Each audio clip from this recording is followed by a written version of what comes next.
Chapitre 38, troisième leçon. Mitzvah ou Tfila, blo kavana, kegof blo neshama. Dit le Shla Kadosh, une mitzvah ou une mitzvah accomplie ou une prière sans inspiration profonde, sans kavana du cerveau, c'est comme un corps sans âme. Ce qui veut dire qu'il n'y a aucune commune mesure entre la lumière qu'on amène lorsque la mitzvah est imprégnée de kavana, que lorsque elle est desséchée de cette kavana. Alors, on veut donner un mashal, un exemple à cela, à la page 184 de l'édition bilingue. Alors,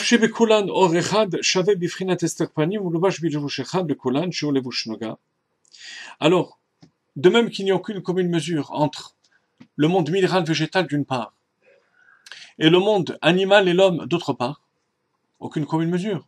Le minéral et le végétal ne sont pas des êtres vivants. Ce sont des créations de Dieu, imprégnées de vie, mais on ne peut pas dire que ce sont des êtres. Par contre, l'animal, oui. L'homme aussi.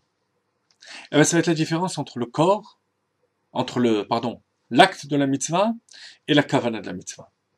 Une mitzvah qui est accomplie sans kavana, c'est comme la création de Dieu à l'état minéral et végétal.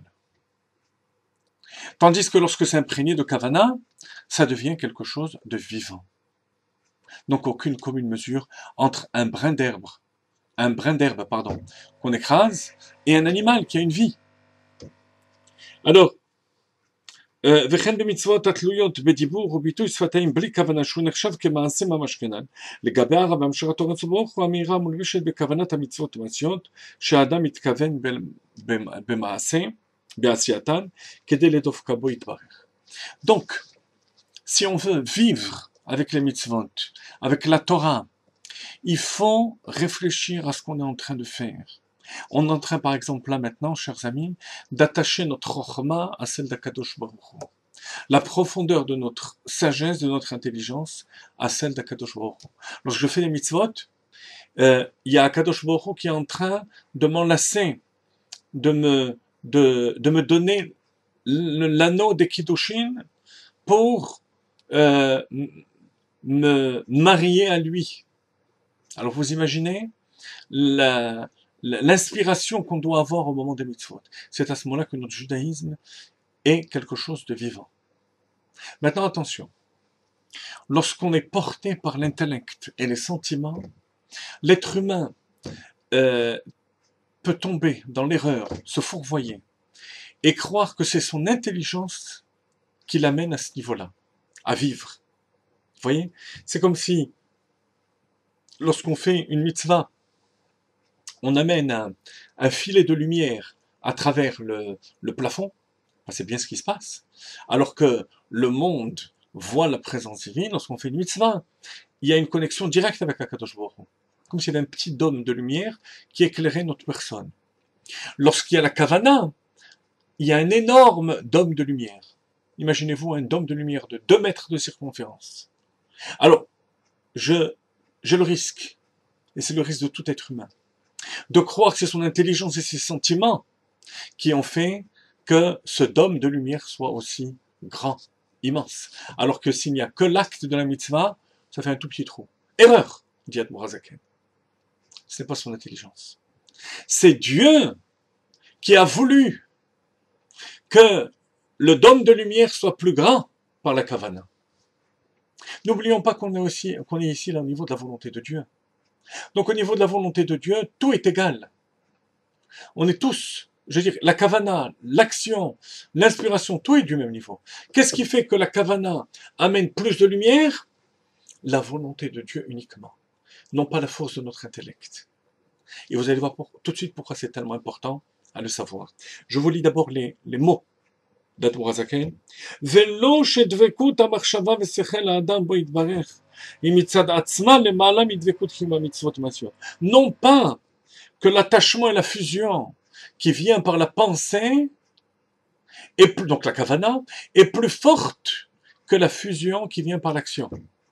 Non, l'action et la pensée par rapport à Dieu, action et pensée de l'homme, sont au même niveau, c'est-à-dire inexistants.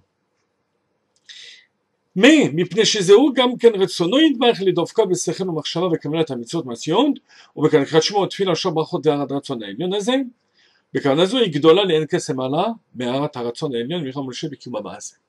C'est Dieu qui a voulu que la lumière soit plus intense par la marshava.